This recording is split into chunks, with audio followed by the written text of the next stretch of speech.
دلقان سينا قبيسة قام أبليس كينا عبد الحكيميتين دعوة وني جرمو وامتش جرى ربي تتاسفمو مسجد قفا كيستي بل بلا فودا شفتني أجمعتي ورما صلاة ورما ديني كابو كاكرا هبنو إسلام ما كابو إرتي إيجانا عملي رسالة إسلام ما جيسو أصوهنتاني برباكي سمان إسا ومن أحسن قولا ممن دعا إلى الله وعمل صالحا وقال إنني من المسلمين أسن ورّا كرا ربي تتنا موامو ورّا دكنا كفري كيسا غر إفنا الإسلام ما تقلو تنا موامو ومشو الأف سينام بريدان أنا منيسا كيسا دلقا مجرى بقى غمدان بقى غمد سنين جرى ساقنتا كنا بدنان إن شاء الله كان يروبرو قبني سنين رفنتا براتوني سنين إسانن كم كنجرو إيغانا عمالي كان أرغتان تأجج چودا وني إسان براتا مال فكاتا إيغانا عمالي جيرمني إسان رامود أتوس مال فكاتا وني هاقا ما بوان أرغمالي مال فكاتا كنجرو إن شاء الله بدنان سنين إيغانا ديسنا أما أبليسي كنا عبد الحكيم أستاذ برسيسا لينجي كنا كومباراتيفي نوراتيس فوداتي برومسوتا كالتي لي غرا رالي سوشال ميديا هيوتا غرا را وا ولتي چونفه لينجي دان دلوتا كنا برانغه اقد ما استاذ كنا شيخ عبد الرحيم غمچو كوان كنا كيستي رو امانتنا علمي مغالا ديرا رتي براتاجرو وسونغلتي فني براتروهم بربادو نما يرو امانتنا سينا بريدا بيكن كيستي حجتا جرو كيسا تو كوجچودا ايغنا ان شاء الله غرا ابليس كنا عبد الحكيم تيتي سندبرسي مي اكولي غلاتي تچونفان غافا جل قبدان براتوني ولي غلا غل مهميكا كيرو اما ابفني اكما بيك مجاهتا مسدي تاو نساء بكمادا براتوني كون غما شمراني قفتي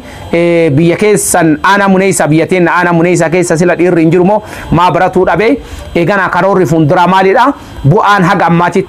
إيجانا أرجملي نما هجمي جم السلام ما في دودان دي تنكجرو جباب سينو إبسا إيجانا يسوجين ترتي غاري تاسا سنجر. الرحمن الرحيم الحمد لله رب العالمين والصلاة والسلام على نبينا محمد وعلى آله وصحبه أجمعين. السلام عليكم ورحمة الله وبركاته. أولا وهون ددورا ربي كن نجلته فنا ربي قود إسلام ما بريدو متأكدو وفي فلته وفي جالته وفي كبت عن من جديد وأججته نما يسيك أبته ردي منتاز الحمد لله رب العالمين. بعد سني أستاذك يا ككرا كجيلا في كرات وجا كرا سرين الترجسيسان جيل كبرت أستاذ طالب ورد الله يو كان موتو برسيس عبد الرحمن حسين أو كي موتو شيخ عبد الرحمن حسين جدام ودان كبير كمان كايسين برسيس والنبي تو إن شاء الله كنافة إسان قالته فتشوني نافدر كما جتشو كنافة ولما قالتي وانت أم مسلاجة تون جد مكان الرت برنوتا كومبراتيف ريليجيني تكي أموتو إسلام ما الدنيا جو متدوري جت جلتي خبرنو إرجع برنة كان اللي برنوتا وان دوبان نوها في دبلتاتين وففت أموتو وان برنسان دلوتا عنها كديما جرو yeroo jalqabaatiif godina Arsii Bahaa aanaa Muneesaa magaalaa Qarsaa keessatti barattoota 114 leenjisaa turre keessa qormaatiilee garagaraa calalli adda addaa erga goone booda barattoota gahumsa kanaaf amantaa islaamummaa irratti illee gaafii yoo gaafataman homata akka jechuun silaa waan gaafataman san akkuma silaa barbaachisutti ofirraa makkatu ofirraa dhoorgu waan amma silaa amantaalee garagaraatiin wal qabatee biyya keenya keessa deemu kan ofirraa deebisuu fi haqa jirtu namatti himuu hin danda'a warra jenne barataa 114 kana keessa nama 63 guyyaa dheengaddaa ka'ee bifamanii jechuudha. Walumaa galatti yeroo chaalenjii kana jalqabnu magaalaa sana keessatti yeroo jalqabaatiif barataa 10 wayiin ka kilaasii seennee turre erga sanii turtii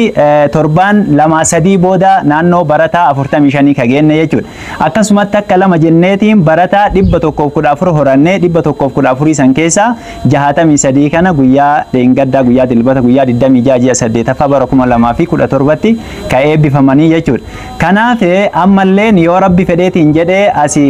gama dhiiraatiin guyyaa san namoota 5 qofaa ka'ee bifamanii turani. Yoo rabbi fedheetiin jedhee lammaffaa irratti yeroo amma itti aanu kana irratti dhiira irratti illee xiyyeeffannaadhaan kan hojjetamu magaalaa san keessa dhiirri dhabamee osoo hin taane haaluma adda addaatiin harcaatii garagaraatiin waan argameef calalli adda addaa san keessatti gahumsa waan bakka silaa barbaadamu sanii hin gahinii fi yeroo itti aanutti inshallah haala mijeessinee barnoota waan rabbi laaffiseen gahumsa isaanii gooneetiin hin eebbinaadhaaf duubatti achi qabaman malee inuma jiranii jechuu barbaadeeti. Inshallah yoo rabbi fedheetiin jedhee islaamummallee addunyaan hin geenna. Islaamummaa addunyaan ga'u jechuun qeema ofii irraa gakka'uudha jechuun manuma ofiiti obboleessa obboleetti ofii haadha abbaa ofii irraa gakka'aniiti.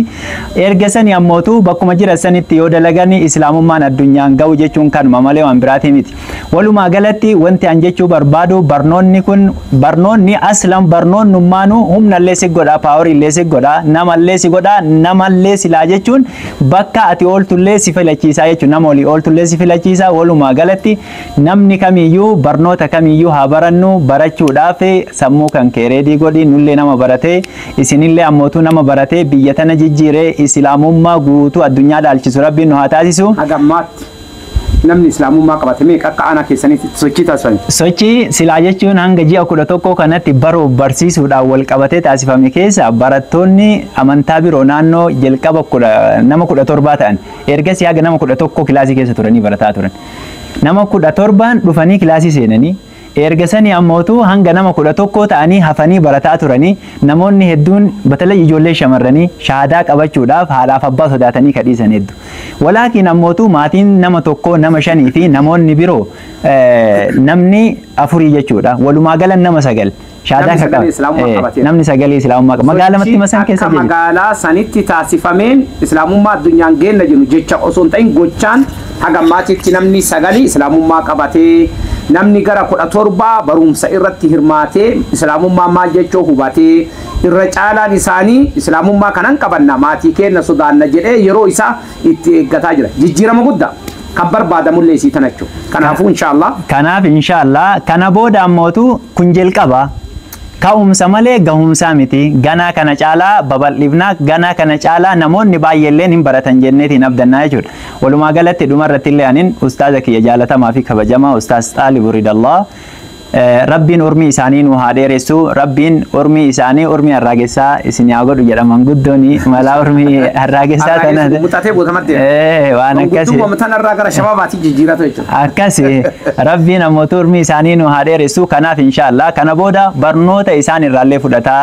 gamoota hayyoota birootiillee fudhataa taani ammootu barsiisaa islaamummaa addunyaan ga'uudhaaf yeroo kamuu qophiidha. Maashaallah egaa dhaamsi kun kan isinii dabarfameef aanaa Muneeysaa nama tokkoon eegalamee hayyoota babbareedaa ofitti dabalatee seenaa bareedaa hojjeta. Kanaafuu namni islaamummaa tana diin rabbii eeganaa dhokatuun qabu hatti rabbii dhokatuun qabu gadi baadnee addunyaan gahuu qabna jettanii karoora kana qabdan biyya keessan irratti haala mijeessitanii barattoonni akka baratu taasiftanii eebba bareedaa goone yoo rabbi fedhe inshallah cufa nama duniyaa tanarra jiru risaalaa haqaa tarabbirraa dhufte ta'e rasuulli alayhi salaatu wassalaam ittiin ergamee dhufe tana nama tokko tokkoon biraan geenna. Namni amaanaa ergamaa rabbii baadhe hin nyaadhu jettu gadi bahi. Kalakki anini amaanaa ergamaa rabbii rasuulli alayhi salaatu wassalaam balligu anni waloo aayaasan waan narraa dhageessan geessaa sanii ani lakkii hin geessu ka jettu suni rafi lakki amaanaa baadhe tana hin nyaadhu addunyaan gaha namni jetti gadi bahi isiniin jenna. Maashaallah Miftaahun Nuur dhaabbata seera qabeessummaa guutuu argatee yeroo ammaan tanaa dhaloota barumsa wal bira madaalchisuudhaan yookaan immoo comparative religion kan jedhamu yookaan teolojiidhaan addunyaan kan beektu haala saniin barsiifamee addunyaa tanaaf al-islaamu lil'aalam islam for the world islaamummaa addunyaadhaaf ka jedhu leenjii kanaan dhaadannoo kanaan gabbahee jira inshallah kanarratti namni hirmaatu barbaadan carraa tana fayyadamaa isinin jedhu. Qabarratti Ustaaz Kamaal Abbaa Gannoo ka jennu kana. Ustaaz Kamaal Abbaa Gannoo